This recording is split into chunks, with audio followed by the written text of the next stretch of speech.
రాష్ట్రంలో అధికారంలో ఉన్న కాంగ్రెస్ ప్రతిపక్ష బీఆర్ఎస్ పార్టీలపై తీవ్ర విమర్శలు గుప్పించారు BJP floor leader MLA Eleti Maheshwar Reddy.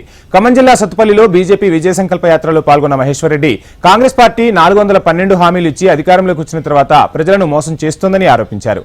KCR కుటుంబ సభ్యులు లక్షల కోట్ల రూపాయలు అప్పులు చేసి రాష్ట్రాన్ని దివాలా తీయించారని అన్నారు. బీజేపీ అభ్యర్థులు రానున్న పార్లమెంట్ ఎన్నికల్లో గెలుస్తారని విశ్వాసం వ్యక్తం చేశారు.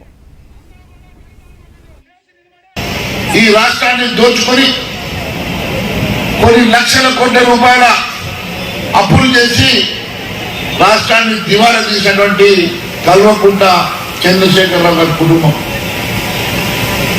మరి అదే మాదిరిగా మేమేదో పొడుస్తాం, సాధిస్తాం, అన్ని రకాలుగా ప్రజలకు సంక్షేమ కార్యక్రమం ఇస్తామని చెప్పి 412 హామీలు ఇచ్చి బూటకు మాటలతో ఇప్పుడు కొత్త ప్రభుత్వం వచ్చింది.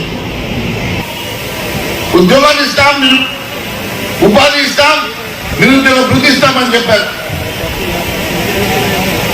మొన్న అసెంబ్లీలో నిలదీస్తే ₹1 కూడా మీరు ఎందుకు పెట్టలేరని చెప్పి ప్రశ్నిస్తే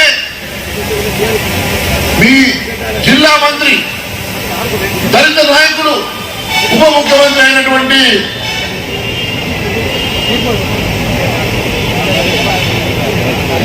భట్టి విక్రమార్క గారు